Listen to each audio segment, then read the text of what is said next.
रत्नागिरी जिल्ह्याच्या दृष्टीनं आणि विशेषतः रत्नागिरीकरांच्या दृष्टीनं आजचा हा ऐतिहासिक दिवस आहे की छत्रपती शिवाजी महाराजांच्या आणि छत्रपती संभाजी महाराजांच्या पदस्पर्शानं पावन झालेली रत्नागिरी ही भूमी आहे। आणि आज महाराष्ट्रातला सगळ्यात उंच छत्रपती संभाजीराजांचा पुतळा हा या ठिकाणी बसवताना आम्हाला मनस्वी आनंद होतोय।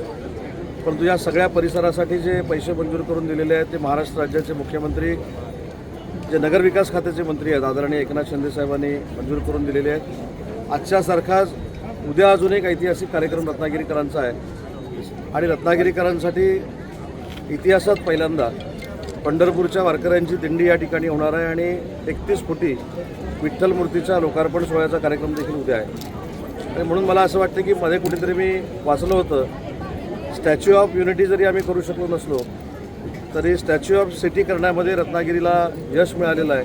आणि आज या कार्यक्रमाच्या निमित्तानं मला अजून एक पुतळ्याच्या संदर्भात या ठिकाणी घोषणा करायची आहे, ती म्हणजे हे रत्नागिरी शहर त्यांच्या दातृत्वामुळं पूर्ण जगामध्ये प्रसिद्ध आहे।